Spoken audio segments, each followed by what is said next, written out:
प्रिय दोस्तों, नमस्कार। विचारों की इस चिंतन यात्रा में हम आपका तहे दिल से हार्दिक स्वागत करते हैं।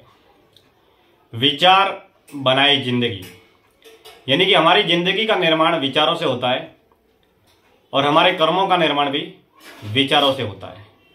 और जैसे हम कर्म करते हैं वैसे ही हमारे जीवन का निर्माण होता है और जिस दिशा में हमारी सोच और विचार होते हैं वैसे ही हम जीवन की ओर अग्रसर होते हैं। यानी कि जीवन की इस वास्तविकता या यथार्थ के दृष्टिकोण को जब भी हम सोचने समझने का प्रयास करते हैं तो हम पाते यही है कि जीवन की विविध अवस्थाओं में हमारा जीवन बहुत अलग तरीके का होता है।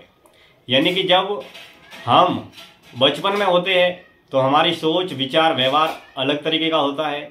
जब हम जवानी में होते हैं तब हमारी सोच विचार विनय विवेक बुद्धि अलग तरीके की होती है और ठीक उसी तरीके से बुढ़ापे में भी हमारे विचार हमारी सोच हमारे विचार अलग तरीके के होते हैं।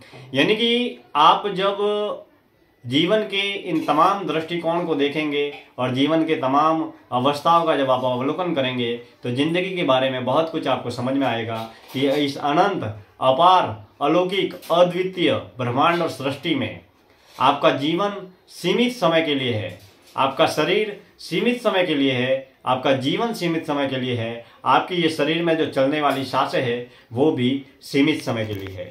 अब इस सीमित समय में अगर आप व्यर्थ की व्यर्थताओं के पीछे दौड़ते हैं भागते हैं तो आप अपना समय शक्ति व्यर्थ में खोते चले जाते हैं। जब आप अपने आसपास 50 साल के बाद में जो भी जिंदगी जीते हैं वो भले ही 50 साल हो 60 साल हो 70 साल हो 100 साल हो 80 साल हो, उन लोगों के पास में जब आप बैठकर ये अनुभव या महसूस करते हैं या ज़िंदगी के अनुभवों को जानने पहचानने या समझने का प्रयास करते हैं तो आपको ज़िंदगी के बहुत सारे दृष्टिकोण जिंदगी के बहुत सारे रहस्य आपको समझ में आते हैं। यानी कि जो शरीर ये स्थूल शरीर पंच तत्वों का पुतला हम जन्म के दौरान पाते हैं वही मौत के बाद में हम इस शरीर को खो देते हैं। लेकिन वास्तविकता यही है कि हम जब 50 साल के बाद में गांव गली में बूढ़े बुजुर्गों को जब भी देखते हैं तो ऐसा लगता है कि वो एकांकी जीवन और पूर्ण रूप से एकांत और दुख दर्दों की जिंदगी जीने के लिए वो आकुल व्याकुल रहते हैं। उनकी मन की अवस्था को जब हम पढ़ते हैं तो बेहद दुख दर्दों और पीड़ाओं से भरी हुई होती है। आखिर बुढ़ापे में जीवन ऐसा क्यों होता है? जो शरीर हम प्राप्त करते हैं वो शरीर बुढ़ापे में जीर्ण शीर्ण अवस्था में पहुंच जाता है। इसके साथ ही हमने जो बचपन में और जवानी में जो भी कर्म किए हैं वो भले किए हैं या बुरे किए हैं, उनकी पीड़ा उनका दुख दर्द उनकी सफलता उनकी असफलता उनके अनुभव हमारे ज़िंदगी के सामने आते चले जाते हैं। सच यही है कि आप 50 60 साल 70 साल 80 साल के किसी भी बूढ़े बुजुर्ग को जब भी मिलेंगे तो आप यही पाएंगे कि वो किसी न किसी रूप में किसी न किसी समस्या से ग्रसित है। कुछ मानसिक समस्या से ग्रसित है तो कुछ शारीरिक समस्या से ग्रसित है।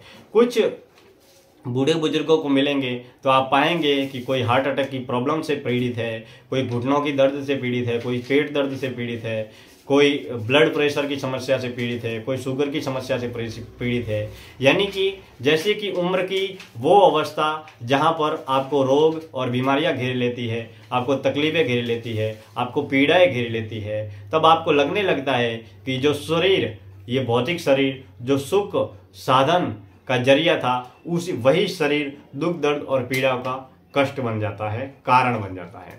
यानी कि हम बुढ़ापे में एक और व्यक्ति मौत के भय से ग्रसित होता है, उसी के साथ में ही बीमारियां और दुख दर्द और पीड़ाओं से भी ग्रसित हो जाता है। यानी कि बुढ़ापे की अवस्था में जो व्यक्ति जितना मोह आसक्ति और लगाव से जितना भी ग्रसित होगा उतना ही उसका जीवन दुख दर्द पीड़ाओं से भरा होगा।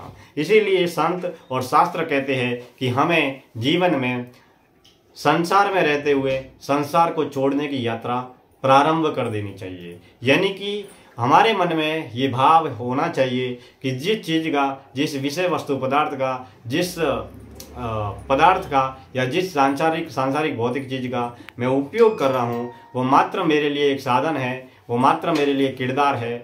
यानी कि हम जिस सुख को सुख के दृष्टिकोण से देखते हैं, उस सुख को जब दुख के दृष्टिकोण से देखने का जिस दिन नज़रिया पैदा हो जाता है, तब हमें ये यकीन हो जाता है कि एक न एक दिन संसार को हमें छोड़कर चले जाना है। संसार ही नहीं छोड़ना है, हमें हमारा ये जो भौतिक पंच तत्वों का पुतला दिखता है, इसको भी छोड़कर चले जाना है। यानी कि बुढ़ापे में एक और तो बीमारियों से आप ग्रसित हो जाते हैं, एक नहीं, दो नहीं, दर्जनों नहीं, सैकड़ों बीमारियों से ग्रसित हो जाते हैं। ठीक उसी के साथ में आपको मौत का भय, डर और चिंता भी सताने लगती है। दूसरा, अपने पोतों का, अपने बच्चों का, अपने बेटों का भविष्य भी आपको सताने लगता है। ठीक इसी के साथ में ही जब मौत की आखिरी अवस्था में आपके शरीर से प्राण छूटते हैं, तब आप बहुत डरे हुए, भयभीत और आप तड़प तड़प कर आपके प्राण छूटते हैं, क्योंकि प्राणों की अवस्था उस समय ऐसी होती है कि आप सांसारिक पहलुओं को, सांसारिक रिश्तों को, सांसारिक पदार्थों को आप छोड़ नहीं पाते हैं, जिसकी वजह से आपका जीवन बेहद पीड़ित और दुखी भी होता है। दोस्तों, हमें अगर जीवन में सुखी रहना है तो सदैव आत्मसंतुष्टि के साथ में जीवन को जीते हुए सदैव धर्म ध्यान को धारण भी करना चाहिए और उसी दिशा में आगे बढ़ना चाहिए, ताकि हम हमारे जीवन की जो भी अवस्था है, उस अवस्था में बहुत सजगता के साथ में जीवन को जी सके। आज की इस चिंतन यात्रा में इतना ही। किसी नए विषय को लेकर फिर मिलेंगे। धन्यवाद।